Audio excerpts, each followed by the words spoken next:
حدیث کے الفاظ کأنہ قطعۃ قمر، حسن کی انتہا یہ ہے کہ جیسے ایک چاند سے پردہ ہٹا دیا گیا ہے، جیسا کہ چاند کا ایک ٹکڑا ہے اور اس کو برائی کی دعوت دیتی ہے۔ عبید ابن عمیر رحمت اللہ علیہ فوراً کہتے ہیں اے عورت میں تیری بات کو سنوں گا لیکن مجھے چند پہلے سوالوں کا جواب دے، اگر تو اس کے صحیح جواب دے گی میں تیری بات کو قبول کروں گا۔ اس نے سمجھا عبید پھنس گیا، میری بات میں آ گیا، تو پوچھ جواب میں صحیح دوں گی، بعد میں میری بات کو ماننا تیرے لیے ضروری ہے۔ عبید نے کہا ٹھیک ہے پہلے میری باتوں کا جواب دے۔ کہنے لگے ٹھیک ہے۔ عبید پوچھتے ہیں عورت مجھے یہ بتا اگر تیری جان نکلنے والی ہو، دائیں بائیں تیرے فرشتے آ چکے ہوں اور ملک الموت اپنے ہاتھ کو تیرے ہنسلی کی طرف تیرے منہ کی طرف بڑھا کر تیری جان کو کھینچنے لگے، تب میں تجھ سے کہوں تو مجھ سے بدکاری اور برائی کر لے، کیا تو اس وقت میری اس دعوت کو قبول کرے گی؟ کہنے لگی یا ہائے لا ہائے اللہ، ایسے میں اس وقت تیری بات کو قبول نہیں کروں گی۔ انہوں نے کہا مجھے یہ بتا رب کے سامنے تو کھڑی ہو اور اللہ تجھے حساب و کتاب کے لیے اپنے سامنے کھڑا کر لے، سامنے جنت اور جہنم کے منظر ہو، پیچھے سے میں تجھے آواز دے کر اپنی خواہش کو پورا کرنے کی دعوت دوں، کیا تو قبول کرے گی؟ فرمانے لگی ہائے اللہ نہیں، ایسے معاملات میں میں تیری بات کو کیسے قبول کروں گی؟ فرمایا تیسرا اور آخری سوال مجھے بتا دے اگر تو قبر کے اندر ہو، فرشتے تیرے پاس پہنچ کر سوال و جواب کرنے لگے، اس وقت میں تجھے آواز دوں کہ میرے ساتھ برائی کی میں تجھے برائی کی دعوت دوں، کیا تو قبول کرے گی؟ فرمانے لگی ہائے اللہ نہیں، لیکن جب تین باتوں کا سوال کیا عبید بن عمیر فرماتے ہیں اللہ کی قسم ہما وقت میرے ذہن میں وہی موت کا منظر، قبر کا منظر، حشر کا منظر میرے دل و دماغ میں ہے، پھر میں تیری بات کو کیسے قبول کروں؟ اور کہتی سمجھ آ گئی، واپس گئی۔ آدمی کہتا ہے اللہ کی قسم اس دن سے پہلے میری ساری راتیں سب زفاف ہوا کرتی تھی، لیکن عورت کو جب سمجھ آئی تبدیلی آ گئی، اس کے بعد سب ساری راتیں وہ عورت اپنی رات کا اکثر حصہ مصلے پر گزارا کرتی تھی، اپنے رب کو منایا کرتی تھی۔ جس کے دل و دماغ میں اللہ کا خوف، آخرت کا منظر، قبر کا خوف ہو، اس انسان کی زندگی میں ایسی تبدیلی آتی ہے پھر وہ انسان گناہوں سے کوسوں دور ہو جاتا ہے۔ اور اگر گناہ ہو بھی جائے انسان ہے تو پھر اس کے خوف کا عالم یہ ہوتا ہے، خوف کا منظر یہ ہوتا ہے جو دنیا کو ہلا دینے والا ہے۔ نبی علیہ السلام کے زمانے میں بھی کسی سے گناہ ہو ہی جایا کرتے تھے، کوئی اللہ کی نافرمانیاں ہو ہی جایا کرتی تھی۔ ہمارے ہاں تو ہے نا کوئی گناہ کر لے پہلی تو بات ہے وہ مانتا نہیں، اگر مان لے پھر اس کو پکڑ لو، پہرا بنا دو، اس کے اوپر 2 افراد بٹھا دو، 4 افراد کی نگرانی لگا دو، اب اس کو سزا ملنی ہے، دوسرے اس کی سفارش کے لیے آ جاتے ہیں، نہیں چھوڑ دو اس کو نہ دو، لیکن وہ کس کو معلوم نہیں، وہ واقعہ کس کو یاد نہیں۔ نبی علیہ السلام مسجد میں ہے، آنے والا آیا، نبی علیہ السلام مجھ سے گناہ ہو گیا، بدکاری کر بیٹھا، میں شادی شدہ تھا، زنا ہو گیا، حد لگا دے۔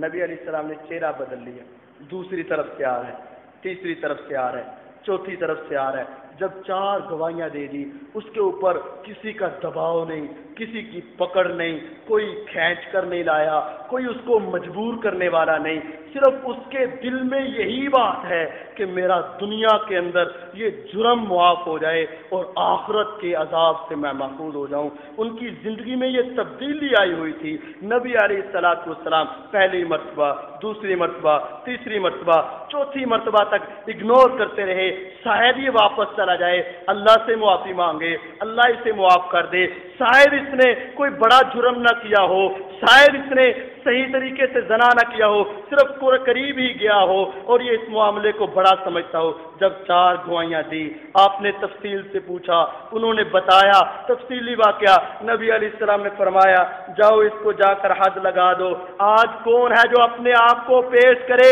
کہ مجھے پتھر مارو میرے چہرے پر، میرے سر پر، میرے سینے پر، کمر پر، اتنے مارو اتنے مارو اتنے مارو کہ میرے خون کے فوارے نکل جائیں اور میری روح قبض ہو جائے؟ کون ہے آج یہ کہتا ہے؟ معاشرے میں، محلے میں، قبیلے میں، دوستوں یاروں میں توہین ہو جائے گی، گناہ کیا بھی ہوتا ہے، جرم کیا بھی ہوتا ہے، سب کے سامنے جھوٹی قسمیں، جھوٹے قرآن، مسجد میں کھڑا ہو کے جھوٹ بول جاتا ہے، لیکن نہیں، لوگوں کے سامنے توہین نہیں ہونی چاہیے۔ وہ چند افراد کے سامنے توہین سے بچنے کے لیے ساری کائنات کے سامنے، قیامت کو رب کے سامنے ذلیل و رسوا ہو جائے گا۔ لیکن جس کے دل و دماغ میں آخرت کا خوف، جنت کی لالچ، عذاب کا ڈر اور اللہ کی مہربانی کی لالچ ہو، وہ دنیا کی پرواہ نہیں کرتا، پھر وہ اپنے آپ کو پیش کرتا ہے۔ چنانچہ گئے، پتھر مارے، سنسار کیا، فوارے نکلے، صحابہ پر پڑے۔ ایک روایت میں عمر ابن خطاب رضی اللہ عنہ، دوسری میں خالد بن ولید رضی اللہ عنہ، ان میں سے کسی ایک کے اوپر پڑے۔ انہوں نے حقارت سے کہا گندا خون میرے کپڑوں کے اوپر آ گیا ہے، اس طرح کی بات کی۔ نبی علیہ السلام تک یہ بات پہنچی، فرمایا سنو، اللہ کی قسم اس آدمی نے ایسی پکی توبہ کی ہے، اگر اس توبہ کو اٹھا کر مدینے کے 70 منافق جو پکی جہنم کے حقدار ہے ان کو بھی تھوڑا تھوڑا حصہ دے دیا جائے تو اس بخشش کی وجہ سے اللہ 70 منافقوں کو ویسے ہی معاف فرما دے گا۔ ایسی پکی سچی توبہ کب تھی؟ جب ان کی زندگی میں تبدیلی تھی، انہیں آخرت کا فکر تھا۔ ہمیں بھی چاہیے کہ ہم اپنی زندگی میں تبدیلی لائیں، آخرت کا فکر، آخرت کی فکر کریں، جنت کا شوق، جہنم کی پناہ، اللہ تعالیٰ کے عذابوں سے پناہ مانگے۔ اللہ رب العالمین ہماری زندگی میں بھی اس طرح گناہ سے نفرت اور اللہ تعالیٰ کا ڈر پیدا فرمائے۔ وآخر دعوانا ان الحمد للہ رب العالمین۔ ان الحمد لله نحمده ونستعينه ونستغفره ونعوذ بالله من شرور انفسنا ومن سيئات اعمالنا من يهده الله فلا مضل له ومن يضلل فلا هادي له واشهد ان لا اله الا الله وحده لا شريك له واشهد ان محمدا عبده ورسوله اللهم صل على محمد وعلى آل محمد كما صليت على إبراهيم وعلى آل إبراهيم إنك حميد مجيد اللهم بارك على محمد وعلى آل محمد كما باركت على إبراهيم وعلى آل إبراهيم إنك حميد مجيد۔ آج کے خطبہ جمعۃ المبارک میں یہ باتیں بتائی گئی ہیں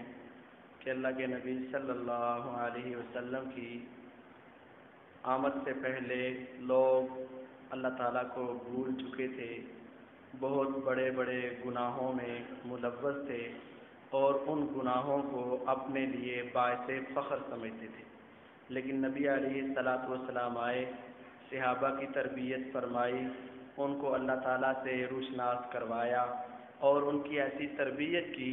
پھر وہ ان تمام گناہوں سے نفرت کرنے والے بن گئے اور ان کی زندگیوں میں تبدیلی آئی۔ جب تبدیلی آئی تو وہ کامیاب اور کامران بنے۔ لیکن آج ہم ہیں کہ کئی سالوں سے نمازیں، روزہ، زکوٰۃ، حج بھی کر لیتے ہیں، عمرہ بھی کر لیتے ہیں، لیکن ہماری زندگی میں تبدیلی نہیں۔ جو 50 سال پہلے گناہ تھا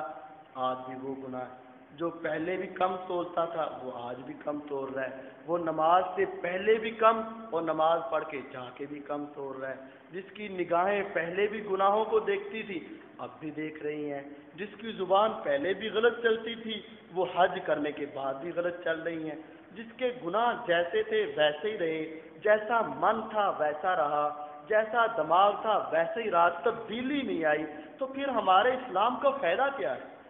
نبی علیہ الصلوۃ والسلام نے جب صحابہ کرام کو اسلام قبول کروایا تھا، کوئی ایسا صحابی نہیں تھا جس کی زندگی میں انقلاب نہ آیا ہو،